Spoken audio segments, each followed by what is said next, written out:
নমস্কার, আমি চিত্রভানু বসু। চাতাল টিভিতে আজ আপনাদের আমন্ত্রণ। আলাপ করিয়ে দিই। লোকনাথ মহারাজ নমস্কার। আমার দুটো কথা, দেখুন, রাম তো অবতার, তারও জীবনে কিন্তু সব রকম দুঃখ কষ্ট গেছে। যত নাম করা মুনি ঋষি, এমনকি দেখুন রামকৃষ্ণ তো লাস্ট অবতার আমরা ধরি, শেষ অবতার। দেখতে পাচ্ছি যে সবার দুঃখ কষ্ট আছে। দুঃখ কষ্ট আমরা যে উত্তীর্ণ হয়েছি তা না, জাগতিক মানে আমাদের এই প্রকৃতির মধ্যে থাকলে সকলকেই সব রকম পরিস্থিতির মধ্যে দিয়েই চলতে হয়। আসবে আসবে যাবে, আমাদের কি জীবনে দুঃখ কষ্ট আসছে না? এমনও দিন যাচ্ছে যে না খেয়ে কাটাতে হচ্ছে, কেউ নাই। হ্যাঁ, কখনো নানান রোগে, শরীর যেহেতু রোগ তো আসবে, হুম আসছে, আবার কখনো কেউ না কেউ ওষুধ দিয়ে যাচ্ছে।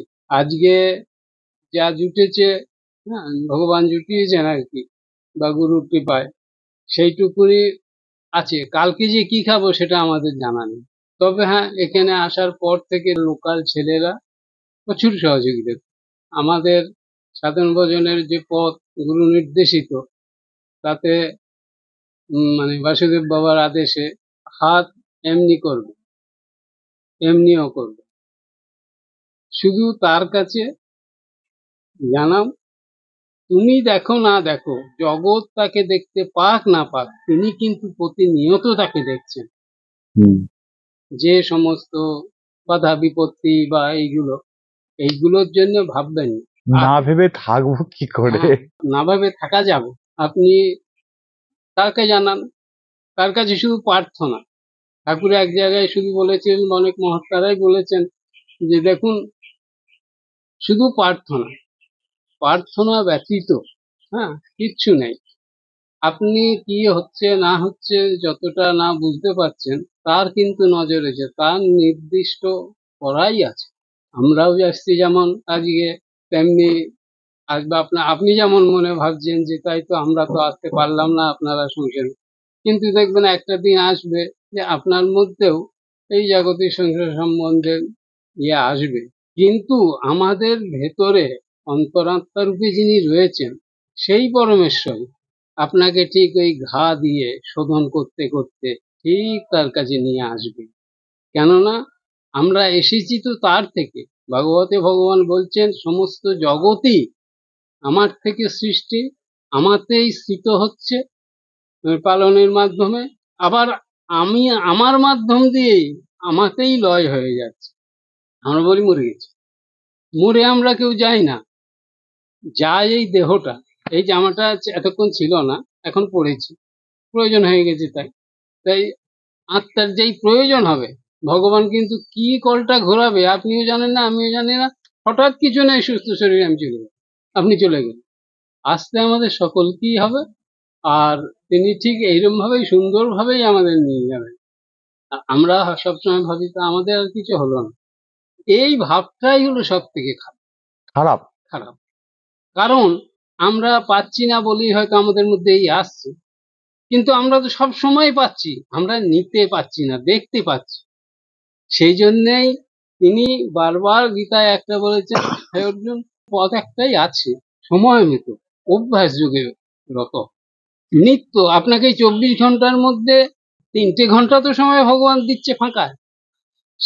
আপনি সারাদিন না পান নানান কর্মে, শোয়ার সময় যদি 10 মিনিট বসেন, আগে বিছনায় গিয়ে উঠলেন, শোয়ার আগে 10 মিনিট বসেন, তাহলেও ওই 10 মিনিট আস্তে আস্তে আপনার ঘন্টা পার করে দেবে, আপনি বুঝতে পারবেন। তবে নিত্য ওই সময় ওই একটা টাইম অভ্যাস। মা শারদা বলেছিলেন যে বাবা টাইমটা ঠিক রেখো, অর্থাৎ সময়টা ঠিক রেখো। মানে পুজো করার? হ্যাঁ, পুজো করা নয়, তার চিন্তা। আমি তো সারাদিন এই করলাম, ভগবান এই দেখো আমার সারাদিনের নথি, তা তুমি এটা নিয়ে নাও, নিয়ে আমি যদি তোমার ধ্যানে ডুবতে পারি, তোমার চিন্তায় ডুবতে পারি, তার জন্য তুমি আমাকে একটু কৃপা করো। এই 5 মিনিট বসতে বসতে দেখবেন ওটা কখন 10 মিনিটই চলে গেছে। তারপরের দিন একটু মনে হবে না আজ আর 2 মিনিট বসি। এইভাবে আস্তে আস্তে আস্তে আস্তে অভ্যাস যুগে যেতে পারলে প্রত্যেক জীবই তার কাছে পৌঁছবে, কেন প্রত্যেকেই আমরা এসেছি তার থেকে। একটা প্রশ্ন করতে পারি? রামকৃষ্ণদেব বলেছেন, তার ইচ্ছে ছাড়া পাতাটিও নড়ে না। তার মানে আমাদের এই দুঃখ কষ্ট তো তিনিই নাড়াচ্ছেন। অবশ্যই। তাহলে কেন নাড়াচ্ছেন? এবার দেখুন নাড়াচ্ছেন কেন, এবার আমরা যদি যাই, আমাদের জন্মান্তর আমরা এসেছি সেটা তো জানি না, কিন্তু তার সেই জন্মের কোনো না কোনো কারণ বা ফল, ওই সিঁড়িটায় উঠলে পারি আমি, কিন্তু এইটুকুনি আমি আর যেতে পারছি না। আমি যখন লাস্ট গুরুর সঙ্গে কথা হলো, উনি বললেন যে আমি এরকম আমার এক্সটেনশন ফুরিয়েছে, এবার আমাকে চলে যেতে হবে। তা আপনি বক্রেশ্বর যান, আপনি আসছেন, তবে আপনার আর একটুখানি পথ বাকি। এইটুকুনির জন্য আপনি অপেক্ষা করুন, আর পরবর্তী পথের জন্য আমি নই, একজন আছে, সময়ে তার সঙ্গে সাক্ষাৎ। হ্যাঁ, কিন্তু তারপর উনিও শরীর ছাড়লেন, সবই হলো, ওইখানে বেশ থাকলাম, ওই গাছতলায় এই তলা ও তলায় করতে করতে তারপর যাই হোক ভগবান এইটার একটা ব্যবস্থা করলেন। হুম তা করার পরে তারপরেও ভাবছি, তাই তো কই উনি তো বলেছিলেন, কিন্তু কই সেরকম সুযোগ তো আর পেলাম না, কই আসছেও না, আর কারোর কাছে চাইও না কোনো মঠ মন্দির বা এইসবের সঙ্গে যোগাযোগ বা যুক্ত। হ্যাঁ, আশ্রমিক যে জীবন সে তো আমাদের নয়, থাকার কথা গাছতলা, এই ঘরটা করারও জন্য গালাগালি খেতে হয়েছে গুরুর কাছে। আপনাকে তো তাই বলেছিলাম গাছতলায় থাকবেন, আপনি কেন ঘর করতে গেছেন? হ্যাঁ, না না, আমি কোনো মহারাজ মহারাজ জানতে চাই না, আমি তো আপনাকে বারণ করেছিলাম। যে সেই সময় তখন মাঝে আমি খুব অসুস্থ হয়েছি, ঠিক আছে, ওইটুকুনি প্রয়োজন আছে তাই ভগবান দিয়েছে, ঠিক আছে, ওর বাইরে আর যাবেন না। আমি দুটো কথা হুম, জিজ্ঞেস হুম, করব। একটা হচ্ছে এই যে আপনার গুরু বলেছে একজন আসবেন, হ্যাঁ সেটা উনি তো অনুভূতি রূপেও আপনার কাছে আসতে পারে। হ্যাঁ, আসেন তো, আসেন বা সেইভাবে বলেও যান। আচ্ছা সেটা যেমন সেই সময় মানে স্বদেহে কথা বললেন, হ্যাঁ, যে এর থাকুন, সাক্ষাৎ হবে বা ইয়ে, তবু ওই ভাবতে ভাবতে তখন ভাবছি তাই তো কিছুই তো হলো না। তা হঠাৎ করে ঘুরতে ঘুরতে ঘুরতে ঘুরতে হুম ব্রজধাম গেলাম, আচ্ছা 10 বছর পর। কিন্তু আচ্ছা ঘটনাটা লাস্ট ঘটছে যখন যাওয়ার পর, হুম তখন একজন বৈষ্ণবের সঙ্গে সাক্ষাৎ হয়েছে। তিনি বললেন, বাবা তোমাকে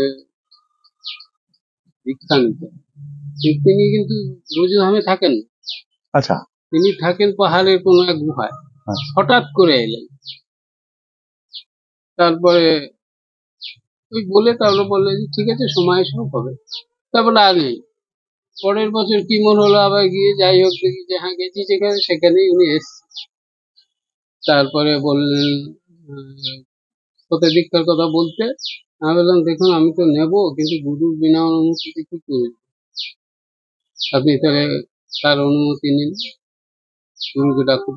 এবার ওই সমস্ত মহাত্মাদের আমি কিছু ক্ষেত্রে দেখেছি, তারা কিন্তু ওই লেভেলের যে সমস্ত মহাত্মারা আছেন, যেমন ধরুন বাসুদেব বাবা বা ঠাকুর, হ্যাঁ, বা এই সমস্ত, তাদের সঙ্গে এনাদের লিঙ্ক আছে। ইনি যেহেতু বাহ্যিক ঠাকুর, যেমন বাহ্যিক দেহ ধরে আছেন, আমরা হচ্ছে সাধারণ মানুষের মতন আমরা, কেন আমরা তো অতটা এগোতে পারিনি তখন, বুঝতে পারতাম না। বললেন যে আপনি পরম গুরু, আমাকেও আপনি এইভাবে গাইড করেছেন, আর ওর হাত ধরবেন আপনি, সেটা আমি বলবো না। বাহ হ্যাঁ, সেটা তো সম্ভব না। তখন বললেন যে ঠিক আছে, তা সেই যে নাম উনি দিলেন ভগবানের, তাও কিন্তু বললে এখানে নয়, কুরুক্ষেত্রে চল। আচ্ছা কুরুক্ষেত্রে গিয়ে আপনাকে কুরুক্ষেত্রে তখন তখন বললেন যে আমি, বাবা তোমার এইখানেই ভগবান ইয়েকে বলেছিলেন, অর্জুনকে গীতার জ্ঞান দিয়েছিলেন। আমার তো যে কি হচ্ছে ভেতরটা বোঝাতে পারবো না। আমি পারবো ভগবানকে এই করতে? বলে এই জন্যই তোমার আশা, তুমি অপেক্ষা করো, আর আমি তো আছি। তারপরে উনি ওখানে নাম দেওয়ার পর দীর্ঘদিন পর এবার ওনার লেভেলের যে মহাত্মারা আছেন তাদের সঙ্গে আস্তে আস্তে লিঙ্ক করিয়ে হুম, এইভাবে এই পর্যন্ত এসেছি। কিন্তু মানে একটাই যে কিছুদিন হলো উনি আমার দেহরে পেয়েছেন। ও, উনি কোথায় থাকতেন? ওনার কোনো নির্দিষ্ট জানি। ছিল না। উনি যখন আসার হতো হয়তো বেজুনামে নামলেন, তবে আমি যেটুকু দেখেছি বা উনি বেশিরভাগ ক্ষেত্রে বা ওনাদের যে সঙ্গ যারা, তারা কিন্তু গাড়িতে আসতেন না বা হেঁটে আসতেন? না, হেঁটে না। ওনারা তার আগে বলতেন, বাবা অমুক দিন নামবো, তুমি অমুক দিন অমুক জায়গায় এসো। ওনারা ওইখান থেকে 2 ঘন্টার মধ্যে চলে আসতেন এখানে, অর্থাৎ ওনাদের যোগ প্রক্রিয়া। ও বাবা, সেটা বিরাট ব্যাপার। হ্যাঁ, এলেন সাধারণ মানুষের কাছে, যখন নেমেছে তখন সাধারণ মানুষের মতো, কেউই বুঝছে না। ওনার কাছ থেকে এগুলো জানা শোনা, তুমি যে আসছো বা এই করছো, তাহলে বলছে যে, তখন হাসতেন, বলছে না বাবু তুমি অপেক্ষা করো, সবই বুঝতে পারবে, দেখতে পারবে। কিন্তু তবে দেহরাকার আগেও বলেছিলেন যে হঠাৎ করে একদিন রাত্রিরে, কোনোদিন ফোন করেন রাত্রি, সেই দিন রাত্রিরে 9টায় আমার সঙ্গে ফোন করি। হঠাৎ আমার বলি, কি ব্যাপার এত রাত্রিরে ফোন? এত রাত্রিরে? বলছি যে বাবা তুমি বুদ্ধ পূর্ণিমায় অবশ্যই এসো। গেলাম, সাক্ষাৎ হলো, বললো, কথাবার্তা হলো, বললো যে তুমি ওপরে যাও, মানে ঘুরে যাও, আমি ওপরে গিয়ে তোমার সঙ্গে কথা বলবো। আমার তখন ডাউট হয়েছে যে আর ওনার শরীর, সেদিন দেখলাম আমি তোমার শরীর এত খারাপ লাগছে বা আমার শরীরটা ভালো যাচ্ছে, 3বার সেরিব্রাল হয়ে গেছে। তা বলছে যে আমি তুমি কবে ফিরছো? আমি রোববারে টিকিট করা আছে, শুক্রবারে কথা হচ্ছে, কালকের দিনটা আছে, রোববারে। বলো ঠিক আছে তুমি যাও, ওপরে গেলে আমি ওপরে গিয়ে তোমার সঙ্গে কথা বলবো। ভালো কথা। এবার তার আগে বাসুদেব বাবা বললেন, যখন আপনি বক্রেশ্বরে যান, আমি আসছি। আরো আনন্দই হলো, যখন গেলে সুবিধা হবে জায়গাটা সম্বন্ধে বা কোন জায়গায় থাকবো না, তবে এইসব বলে দেবেন। এলেন উনি, কিন্তু অন্য রূপে। হ্যাঁ, দেহে আর এলেন, দেহ বডি নিয়ে এলো, এখানে সমাধি দেওয়া হলো, সবই হলো। আচ্ছা। এই ক্ষেত্রে মা যখন উনি যখন বললেন যে আমি ওপরে গিয়ে তোমার সঙ্গে কথা বলবো, ঠিক তার যেদিন ফিরছি দিল্লিতে গাড়িতে ফোন আসছে, অমুক শরীর ছেড়ে। তারপর যাই হোক একদিন এসেছিলেন, আমি বলি তাহলে আর কি করতে হবে, যখন যাবো বা অমুক তমুক সাথে সব ভাবছি বসে। তা তখন বলছি যে হঠাৎ দেখছি পিছনে, কি ব্যাপার? না, বলছি তুমি ব্রজধাম এসো। আচ্ছা। গেলাম, গেলে কি হবে, আগের সেই তো আর হয় না। হ্যাঁ, সেই আনন্দটা পাওয়া যায় না। উনি থাকলে গেলে হয়তো অনেক কিছু জিজ্ঞেস করার আছে, সেটাও পাচ্ছি না। তখন প্রার্থনা জানালে তখন কোনো না কোনো ভাবে হয়তো সেটা সমাধান হচ্ছে। পরজন্ম আপনি বিশ্বাস করেন? আর যদি করেন, তার কোনো কারণ বা কোনো প্রমাণ আপনি পেয়েছেন? সেরকম ভাবে তো কিছু পাই নাই, তবে গুরুর কাছে শুনেছি বা আরো সব মহাত্মাদের কাছে বা পরজন্ম আছে, বা গীতাতেও বা শাস্ত্রেও আছে উল্লেখ আছে, আছে। এইটুকুনিতেই যা, মানে তাছাড়া নিজস্ব কিছু ব্যক্তিগত ভাবে এই মুহূর্তে এখনো ওই রকম ভাবে পাই না। আমার বাবাও সাধক ছিলেন না, কিন্তু উচ্চাঙ্গের মানুষ ছিলেন। উনিও বলে গেছেন, বলেছে পরজন্ম আছে। আর প্রমাণ আমি জিজ্ঞেস করেছিলাম, তো বললেন যে এত নামকরা লোক, এত বড় বড় সাধকরা যখন বলেছে, তার প্রমাণ চাইছিস কেন? বিশ্বাস করতে হবে তো। বিশ্বাসে মেলায় বস্তু, তর্কে বহুদূর। খুব ভালো লাগলো আপনার সাথে কথা বলে। আপনাদের একটা লাইক আর সাবস্ক্রাইব আমাদের পথ চলার পাথেয় হবে।